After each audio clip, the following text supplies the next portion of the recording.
I'm not entirely sure what it is about the UK at this present time, but we seem to have this propensity to not dole out justice accurately, and when we do dole out this justice, we seem to add stipulations, because somehow these additional human rights that seem to be something that should be considered an afterthought crop up. Now in this instance, it concerns a girl at the age of 15 who was held as a sex slave by a Asian grooming gang. I'm going to, on behalf of the rest of Asia, outright say now, because I'm using male privilege, okay, to say the rest of Asia will not take responsibility for what is happening in a very particular part of Asia, okay? Now this girl had a son which was conceived through rape. She has since told, and is telling a story in this article, of how social services took away her child, and even went so far as to give the attacker a say in the boy's future. Now I know what a number of you are thinking, and more than likely putting in the comments below. Remove the guy's dick and balls. In fact, just put him in a cell or kill him, whichever's easiest, of course. That's what some are saying. Others will say, how on earth is it a man that violated a girl's human rights is somehow given some from a parental stance when he is nothing more than a sperm donor? Sorry, a forcible sperm donor. What rights does he get, knowing that he brought a child into the world born not out of love, but born out of hate for the person he abused? You can't tell me he did it because he loved her. Nobody can tell me that. No one can tell me he would be a good father. And when you consider some of the things, truly depraved things, he did to this young lady, one should and rightly should assume he should have little to no say in anything involved with this child. Hell, I'd go so far as to make sure he had no interaction with any child in the future, even if he had a child in a loving relationship, which is unlikely when you consider he's willing to do this to one woman. I will say with both tentacles on my hearts, he does not deserve the right or privilege to be a parent, nor does this individual deserve the love of another woman, possibly a man, hopefully someone bigger than him, preferably someone that will make him the bottom bitch, in prison, where he should remain for the rest of his life. But as we all know from last week's coverage of the Leeds grooming gang, with the inconsistencies in the sentences doled out, it is unlikely this man will spend too long in prison.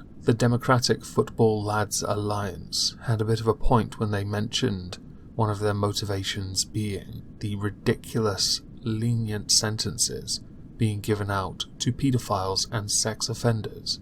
Now the young lady mentioned in this article, who has been named Sarah, not a real name of course, but she was abducted while she was a teenager at the age of 15 as earlier mentioned, and kept as a sex slave for 12 years by a ruthless Asian grooming gang. That needs to change, by the way. We really should isolate it as Muslim grooming gang. A quote that's going to crop up in a moment will certainly lend credence to that belief. Now, she is currently going through the court system to fight for the future of her child, and this gets really interesting, because there are people who are trying to push legislation forward or campaigning for legislation so that the victims of certain crimes do not have to face their attacker. And in these kind of instances, there is a very interesting point, considering the pattern, the assault, controlling behaviour, and now I'm going to mention it, the verbal abuse which included the white trash comment, which she suffered at the hands of not just one person.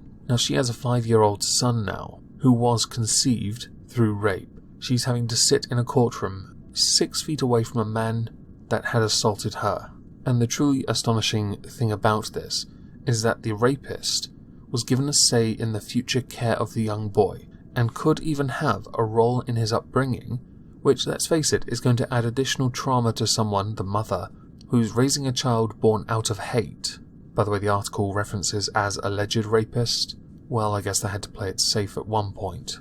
Now, due to some of the trauma that Sarah has gone through, including PTSD and depression, the child has naturally been taken away, which could be considered, as I earlier mentioned, a possibly good thing. For the child to grow up not knowing how that child was conceived might be a tad healthier than the child being potentially brought up in an environment where the child will grow up to hate the mother, and possibly revere the father, which is almost cliché at this point, no matter the circumstances. It could also lead to the uncomfortable situation where the child finds out they were born because of a rape, which would then lead to unfortunate mental issues with the child. One can only hope, and I say this in all honesty, that the child never finds out. So getting yourself, Sarah in this instance, into a better mental condition, somewhere where you are more stable if you want to be the mother of a child born out of rape, regardless of that, to be honest. If you want to be that child's mother, and it is the job of a parent, honestly can only recommend therapy. Not electroshock therapy or drugs, more a coping mechanism that will allow you to either come to terms with what has happened to you and be able to get to a point where you can move on for it, where your child then becomes a priority and they do not learn of it through your own body language and actions.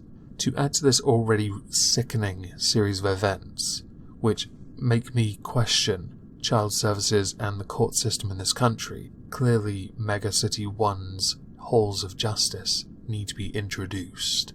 But this Sarah has had to go through it twice now. Since escaping the original captors, she was tracked down by another man who she believes is linked to the gang, where she was again beaten and raped, resulting in the birth of a daughter earlier this year, which led to social services again declaring Sarah an unfit mother and taking the baby away within 24 hours of birth, who again sought out the father to give him a say in the child's upbringing. Rather fortunately, he wants no part and the baby has been put up for adoption, which is the unfortunate as well. It's fortunate he will not be in that child's life. It is also possibly better for that child that they will grow up not knowing this. It is just an absolute travesty that this young lady has been put through something truly horrific twice now. My view on all of this is rather simple. This is a growing trend of horrible crimes being committed up and down this country, with inaction from the police only until very recently, and social services going out of their way to accommodate for people who have no right to be a parent. They are nothing more at that point, as earlier stated, than a hateful sperm donor, a forcible sperm donor if you will. They have committed one of the most truly heinous crimes, and they should be punished for that if found guilty. A DNA test, of course, will confirm their paternity, and I'm sure many other tests can be done and investigations to confirm if they were in fact a rapist. If convicted, a legitimate sentence would be handy. We cannot have these inconsistent sentences for something like this. People must know that they are not going to get away with abusing people because of the colour of their skin. They're not going to get away with it because they have violated someone else's human rights while simultaneously hiding behind the courts and social services to get their own, who all the while, because they've taken a child away from someone, have denied that person any rights whatsoever. And believe it or not, Sarah has rights. Now last month, in the House of Lords, crossbencher Baroness Caroline Cox told a newspaper after she had mentioned this, quite frankly, one of the most serious examples of sex grooming in the UK. I agonise over Sarah's continuing ordeal, and it is appalling that she was forced to confront one of her alleged rapists at a court hearing, where he was consulted about her son's future. How can the courts and social services allow this cruel treatment? Which supports my earlier remarks that there are those who believe the victim should not have to face the perpetrator, or potential perpetrator. Alleged perpetrator? Yes, that. Something that has come up that most of you may have noticed is that it seems that Sarah wants to get her children back. And that is understandable. Many of you undoubtedly have two words in your head, something that is in fact mentioned in this article, called Stockholm Syndrome.